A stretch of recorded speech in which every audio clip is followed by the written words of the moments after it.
morning, dear students. Welcome to this digital chemistry class. Today, in this particular presentation, I'm going to tell you about the enthalpy, entropy, and Gibbs free energy. As we have already done enthalpy, entropy, and Gibbs free energy, we are doing. So let's start this presentation. So first, let's understand about the enthalpy.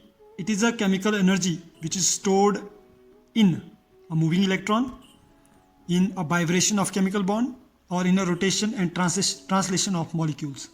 So it means that chemical energy, which we were studying in junior classes also, the basic chemical energy, it is stored in moving electron when electrons are moving, or vibrating of chemical bond, or rotating and translation of molecule. It is a stored nuclear energy of proton and neutron also, or it can be energy stored in a chemical bond. Okay, so basically enthalpy is a stored energy, and you can see enthalpy is denoted with H. It is the total kinetic and potential energy of a system at a constant pressure. It is the total kinetic and potential energy of a system at a constant pressure. And when we are going to relate that change in energy from internal energy to the external energy, that is called change in enthalpy, which is denoted with delta H. Change in energy is change in heat of system. So delta H can be H final minus H initial. So delta H is equal to H product minus H reactant. The unit of enthalpy is joule or kilojoule per mole, you can write. And there are two types of enthalpy. There is exothermic reaction, enthalpy for endothermic reaction. For exothermic reaction, the H product is always smaller than H reactant. In exothermic reaction, it means that H product have less energy than H reactant. So delta H is negative at that point, and it can be described with the help of this graph. Suppose in reactant energy is somewhere here, but when it will slowly move and product energy will remain here. So it means that energy is somewhere here. So it means that decrease in heat from the reactant. At that point delta H is negative. Whereas in endothermic case, delta H is positive. It means that the energy of product is more than the reactant.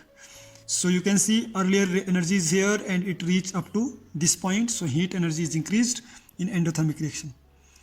For example, N2O4 will decompose into 2 nitrogen dioxide at heat plus 57. If it is plus, it means that is endothermic. Okay. So same way, when 2NO2 will combine in N2O4, then delta H will be negative. Reversing a chemical reaction causes a sign change in front of the delta H value. Where it is plus 57, it will become negative 57. Okay. So second is, this was the enthalpy. Now second is entropy. In entropy, if the particle represent gas molecule at normal temperature inside a closed container, which of the illustrated configuration come first? You can see there earlier all the molecules were in proper manner. At the moment we will heat, we will pass the energy, these all molecules will not remain like this way. For example, if you all, suppose 30 students will sit in are sitting in a classroom in a proper manner with the proper discipline, okay, in a line. But what will happen if suddenly in that building there is a siren of fire, or fire would be there in the building? So, or earthquake will be there in the building. So, do you think all those 30 students will sit in the same way, the way they were sitting in normal condition? No, they will start moving, running here and there, rash. They will try to escape themselves. Okay, they will move in any direction. Same thing is happening with these molecules.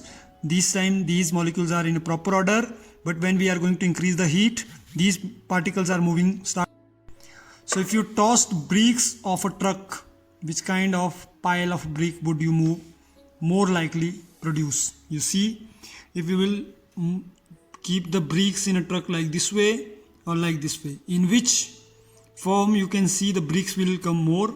Obviously in this way. When we are making a wall, the bricks are arranged in this way. When we have kept the bricks in the ground, it will be like this way. So this is called randomness, disorderness. Okay. So same thing is entropy. When molecules are in random motion, these arrows representing the random motion of molecules, mean molecule can move in any direction. So randomness is maximum in gases, then liquid, then solid. Okay, so that is called entropy, and change in entropy is delta S. It is a measure of disorder or randomness. We can say it is a measure of disorder or randomness. So entropy will be, if upward, that is entropy. If more the entropy, more will the disorder. More the entropy, more will be disorder. The unit of entropy is joule mole, mole inverse Kelvin. Okay. So this is also known as second law of thermodynamics, as zeroth law of thermodynamics, first law of thermodynamics we have done. Dear students, just focus on this picture. Suppose it is a department of entropy. Never department of entropy would be in a systematic way. Okay, so you can see this is an office, how the dustbin has kept, all the books are lying down, all the things are lying down. I think this is situation sometime we are getting in our room also, when we are totally busy in doing so many things and we are not keeping the things in proper order. So that when things are not in proper order, that is called entropy. And this is the second law of thermodynamics. The entropy of the universe is constantly increasing.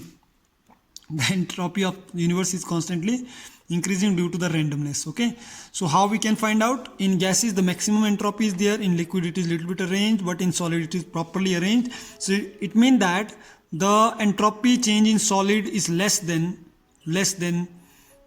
the liquid than the gas. Maximum entropy is there in gas. Okay, so you will fill these arrows with sign, either you will fill toward this side or you will fill toward this side. Next, entropy and Gibbs free energy. Now how to relate the entropy with Gibbs free energy? First, change in entropy is what? Entropy in product minus entropy in reactant. So when entropy is more than the entropy in reactant, then what will happen? It means that the gas is changing to liquid or solid. Okay, suppose for example we are taking C3H8 will react with 5 molecule of oxygen, will give us 3 molecule of carbon dioxide and 4 molecule of water in the presence of heat and light. Okay, that is showing entropy.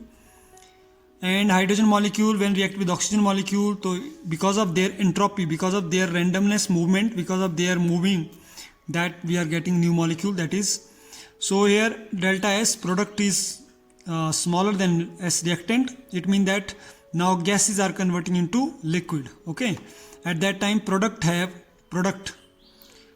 is this liquid and reactant are gas. So gas have more entropy than product. That's why S reactant have more entropy than product. Okay, at that time gas will change into liquid, whereas it was their solid change into liquid or gas. Okay, this was the difference. So predict the sign of delta S. So you can predict the sign of delta S. H2 will change into 2H. The sign will remain what? Gas will change into liquid, sign will remain minus delta S. Here gas will change into gas will change into gas, condensation of steam or liquid. So this is your homework for today. You need to write the proper sign of delta S here. What is entropy? Next is sublimation of dry ice also. This is also your assignment. Now example, calculate the standard entropy of following reaction. Ethene, this is ethene, when react with hydrogen gas, it will give ethane. Okay, do you think this reaction will spontaneously occur at room temperature? So if the particle represent gas molecule at normal temperature inside a closed container, what will be happen? This was the question that we have asked. So these particles which is in the proper order, where less entropy is there, need to be moved faster, and these are showing more randomness, more disorder than this. So it means that it is solid state and it change into some other gases. So since molecules tend to become more and more disorder, and this reaction result in more organization, then this reaction is more likely non-spontaneous at room temperature. Okay, non-spontaneous means non-regular. So how now enthalpy, after enthalpy and entropy, how Gibbs free energy related to enthalpy and entropy? Basically Gibbs free energy is, if I'll say basically Gibbs free energy is the combination of enthalpy and entropy. So say how the entropy and enthalpy related to each other. So that is related by Gibbs free energy. So this delta is changed, G is representing Gibbs and naught is representing Gibbs free energy. So this is Gibbs free energy, which can be represented in joule and kilojoule, is equal to delta H naught, which is enthalpy, change in enthalpy, minus T temperature, and delta S naught, that is entropy. So it means that delta H minus T delta S is the relation between entropy and enthalpy in case of free Gibbs energy. So Gibbs free energy is the energy that is available to do useful work. It is that energy which help us to predict the extent of reaction, whether reaction will occur or not. So Gibbs free energy is the energy that is available to do useful work. A reaction will spontaneously occur if delta G is less than 0. Reaction will be spontaneously occurring. Spontaneously में लगातार होगा if delta G is less than 0, which is I can say exergonic reaction. Or a reaction will not be spontaneous occur if delta G is greater than 0. If delta G is smaller than 0, then it is spontaneous. If delta G is greater than 0, then it is non-spontaneous. Okay. Next, with the help of these two graph, we can represent a reaction will spontaneous occur when delta G is less than 0. Reaction will non-spontaneous when delta G is greater than 0. This we have understood. Now see what is the meaning of delta G is less than 0 or exergonic and endergonic. Reaction is spontaneous when the reactant have more Gibbs free energy than the product. Okay, now product gives free energy is here, reactant gives free energy is here. Similar way, this was in exothermic reaction, endothermic reaction also. In exothermic reaction, reactant have more energy than product. In endothermic reaction, reactant have less energy than product. Same way, if reactant have more Gibbs free energy than product gives free energy, then it is called exergonic or spontaneous. When reaction have less reactant energy, free energy than the product, then it is endogonic, and in that case you can see delta G is delta G is smaller than 0 in this case, and in this case delta G is greater than 0. Okay. So now reaction relation become reaction with a negative delta H and positive delta S all have a negative delta G. It means that when heat is going to be decreased and entropy is increased. When heat is going to be decreased, enthalpy decrease in enthalpy and increase in randomness, decrease in enthalpy and increase in randomness will give minus delta G, exergonic or spontaneous in all the temperature, like minus H delta S plus, here plus H delta S minus, then it is endogonic. Okay, now we are going to relate Gibbs free energy with the help of enthalpy and entropy. Less decreasing the enthalpy and increasing the entropy is spontaneous reaction or exergonic, and increase in enthalpy and decrease in entropy will give us endergonic or non-spontaneous at all temperature, and it will only occur with the continuous input of energy. So this is also very important. Next is reaction with a negative delta H and negative delta S have a negative delta G. Now if both case decrease in enthalpy, decrease in entropy is there, so then delta G will also be negative. So delta G will be negative in a temperature condition where the value of T delta S is lower than the value of delta H. Thus the reaction is spontaneous only in lower temperature. For example, 2 sulfur dioxide when oxidize, and it will give us 2 sulfur trioxide. This reaction is spontaneous at temperature because 786 degrees Celsius. It is non-spontaneous above this temperature. Okay, up to this temperature it is spontaneous. Above this temperature it will be non-spontaneous because delta H is increasing. So on the other hand side, if both enthalpy and entropy is increasing, then what will happen? Delta G will be negative in the temperature condition where the value of T delta S is higher than the value of delta H. There it was lower than delta H when T delta S is lower than delta H, then delta G will be negative and the reaction will be spontaneous. But when delta H is lower than T delta S is higher than delta H, then delta G will be negative, but the reaction will be spontaneous only at higher temperature. Suppose H2O solid will change into H2O liquid. it is the reaction of spontaneous at temperature above 0 degrees Celsius or 273 Kelvin, and it is non-spontaneous below this temperature. Okay, so summary of this Gibbs free energy become delta H is greater than 0, then delta S greater than 0. It will give spontaneous which depend upon temperature. Delta H is greater than 0, delta S is greater than 0. Reaction would be spontaneous at higher temperature. When delta H is greater than 0, delta S is smaller than 0. Non-spontaneous, it only proceed only with the continuous input of energy. Whereas delta H is smaller than 0, delta S is greater than 0, then spontaneous at all temperature. Spontaneous at all temperature, it not depend upon temperature. Then when delta H is smaller than 0 and delta S is smaller than 0, spontaneous depend on temperature. So keep the screenshot of this page, this slide, pause this and try to understand from here also. Now dear students, with the help of this example we are going to understand, is the following reaction spontaneous at SATP, standard temperature pressure? Carbon monoxide or amide will react with water, give carbon dioxide and ammonia. So delta H is 119 kilojoule, delta S is 354.8 joule per Kelvin, and temperature 25 degrees Celsius. So delta G is delta H not minus T delta S, whereas delta H value we will put here. This is delta H value we will put here. Delta S value we will put here. Delta temperature we will put here. Well, equation becomes 13 kilojoule. So the value of delta G is greater than 0 because 13 kilojoule is greater than 0. Delta G is greater than 0, so this reaction is non-spontaneous, and therefore this reaction is non-spontaneous at SATP. So this is the reaction, and you will practice this question again. So now relate the exergonic and endorgonic, or I can say conclusion we got.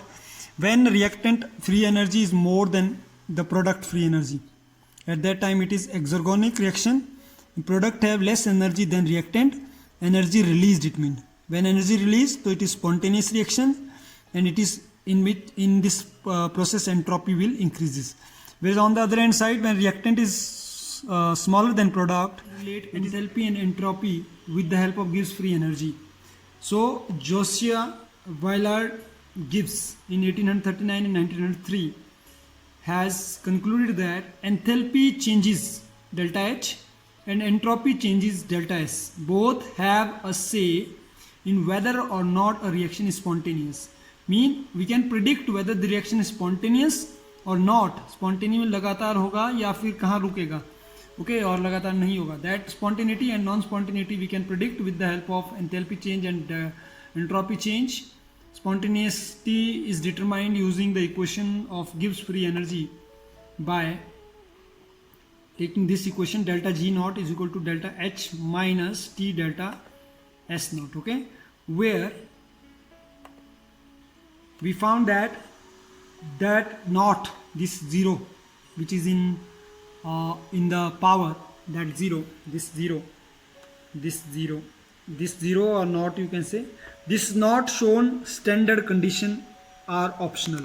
Standard condition are optional mean standard condition can be optional if delta G is greater than 0, smaller than 0. If delta G is smaller than 0, then reaction is spontaneous. If delta G is smaller than 0, the reaction is spontaneous. If delta G is greater than 0, then reaction is non-spontaneous. It means that it can be reverse also. And if delta G is 0, it means that reaction is at equilibrium. The reaction is at equilibrium where rate of reactant is equal to rate of product. This include phase change at normal condition. For example, if we will take Haber process in which nitrogen gas will pass with the 3 molecule of hydrogen gas, it will give us 2 molecule of ammonia, and N2 and H2 is pure, and when it will start moving, the reaction will decrease. After that it will give us pure ammonia. This is the simple phase. So this is called spontaneous. लगातार N2 और H2 आपस में react होते जाएंगे, strike होते जाएंगे, molecule टकराते जाएंगे. What is enthalpy here? Enthalpy is energy, that is N2 and H2, and that randomness is what here, the number of molecule of nitrogen and of hydrogen will combine and it will suddenly show non-spontaneously. This is spontaneous toward this side, this is spontaneous toward this side, and where Q is greater than K, delta G is smaller than 0. So delta Q is greater than K here, delta G is greater than 0 here. So that's why it is non-spontaneously, this is spontaneous this side. So this is the point where equilibrium state will come. That equilibrium state will give us ammonia. Okay, here reaction will stop. Where Q is equal to K, delta G is equal to 0. So this is called free energy. Now what is standard free energy? It is tabulated for pure solid, pure liquid, gas at 1 atmosphere and 1 mole solution. That's why the word is standard. For element in their standard state, delta G F naught is equal to 0. It means that for a reaction the standard free energy change is found by delta G naught is equal to summation N delta G F naught fusion. It is fusion product minus summation M G F naught reactant. Delta G says which way a reaction will proceed, but it say nothing about the reaction rate. So you can see there are two animals are represented here. One is tortoise, second is tiger. Okay, so out of the leopard, sorry, not tiger. Out of these two, which is more faster? This is fastest, this is slowest. It means that which thing is there in a reaction which will tell us the reaction is faster or slower, that is the standard free energy. The summary of this presentation is G is a measure of a relative chemical stability of a phase. Okay, G word we are using, that is relative chemical stability of a phase. It will tell we can determine G for any phase by measuring H and S for the reaction creating the phase from the element. We can then determine G at any temperature and pressure mathematically most accurate if know how volume and entropy vary with pressure and temperature. Then if we know G of various phase, we can determine which is most stable. Why is melt more stable than solid at high temperature? Is diamond or graphite stable at 150 km depth? What will be the effect of increased pressure on melting? These are the general things that we can determine if we know what is the value of G. Okay, so one more, delta G is greater than 0 is non-spontaneous, delta G is less than 0 is spontaneous, and delta G is equal to 0 is equilibrium. So hope so you understood the video and you now do yourself self-study and you will make your video own. Okay, so till my next video, take care, stay home, stay safe, and please keep enjoying, keep studying through this digital class. Thank you.